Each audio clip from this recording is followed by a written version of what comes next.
प्रथम पठन प्रेरित कर्म ग्रंथरु पाठ अध्याय 14 5 रु 18 पद पर्यंत। आम्भे माने तुम्हामानक निकटरे सुसमाचार प्रचार करियाकु आसीअछु, जेपरि तुमे एही निर्भक प्रतिमा पूजा त्याग करी जीवंत ईश्वरଙ୍କ प्रति मत परिवर्तन करिब।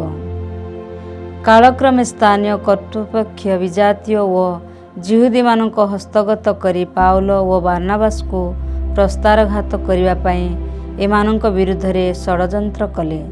प्रेरित माने यह जानी पारिले एवं निरापत्ता दृष्टि से माने निकोनिया को प्रस्थान कले। सेठारे से माने लिसा व डेरपिन सहर तथा पल्ली अंचल सुसमाचार प्रचार कले। सेठारे जने आजन्म खंजात जे जीवन रे केबे ही चाली नथिला बसी पाउलंक प्रचार शुणुथिला। दैव ताहार एवं पाउलंकर चक्षु मिलित हैला। पाउल देखिले लोकटी निरामय हेबारे यथेष्ट विश्वास पोषण करुअछि। सुतरां से उच्च स्वरे एहाकु कहिले, तुम्भ गड़ सड़खर आउ ठिया हुओ। लोकटी हुंकी पड़ी ठिया हैला एवं चालिबाकु लागिला। जनता पाउलंकर एही अद्भुत कर्म दर्शन करी सेमानंक निकिनीय भाषारे चित्कार करी कहिले, ए माने मनुष्य रूपधारी देवगण। तेणु सेमाने बारनाबास भाविले ओ थियोस एवं पाउल मुख्य वक्तारू तांकु नाम देले। हिम्ब्रेस एवं समय रे थियोसर पुरोहित माने वर्णमाला पिंदाई गोटे बलद को फाटक निकटरे आनी ठिया कले, जेपरि लोके ताहाकु नैवेद्य अर्पण करिवे। प्रेरित पाउल और बारनाबास यह जानिबा क्षणी निजर वस्त्र छिन्न कले एवं जनता मध्य को धाई जाई सेमानकु कहिले, बंधुगण तुम्हें काहीकि एई सबु करुअछ? आम्भे माने भी तुममानक परि मनुष्य। तुम्हें माने जेपरि एई सबु निरर्थक प्रतिमा पूजा त्याग करी स्वर्ग मर्त्य समुद्र ओ ता मध्यरे थिबा समस्त विषयर सृष्टिकर्तांक प्रति मन परिवर्तन करिब। एथिपाई आमे तुममानक मध्यरे एही सुसमाचार प्रचार करिबाकु आसीअछु। दिन थिला जेतेबेले प्रत्येक जाति स्वमनित क्रमे विभिन्न पूजा विधि करुथिले एवं ईश्वर एथिरे विशेष प्राधान्य देउ नथिले। तथापि पूर्व कालरु ही से तुममानकु वर्षा प्रेरण करिअछन्ति।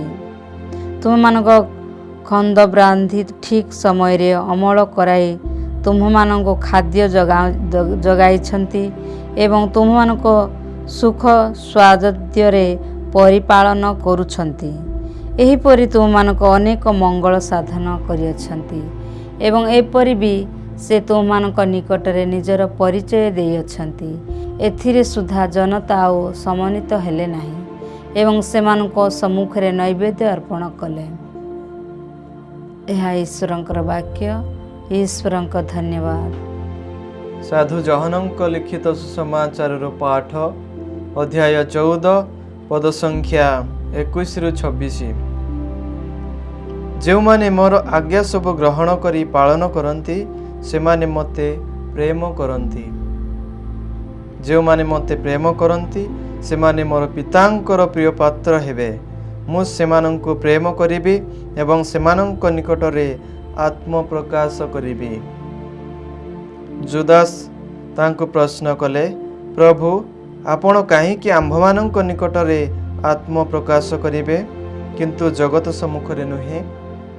जीशु तांको उत्तर देले, जो माने मते प्रेम करती से माने मोर वाक्य पालन करिबे एवं मोर पिता सेमानंकु प्रेम करिबे।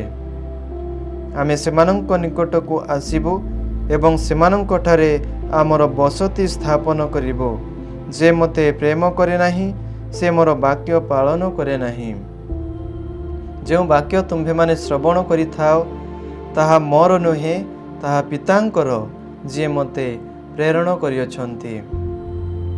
मु तुम्भमानंक गहणरे रही ए विषय तुम्भमानंकु कहिअछि, किंतु सेही सहायक सेही पवित्र आत्मा जहाँकु पिता मो नाम रे प्रेरण करिबे से तुम्भमानंकु सकल विषय रे शिक्षा देबे ଏବଂ ଯେଉଁ ସକଳ ବିଷୟ ମୁଁ ତୁମ୍ଭମାନଙ୍କୁ କହିଛି ତାହା ତୁମ୍ଭମାନଙ୍କ ସ୍ମରଣ କରାଇବେ।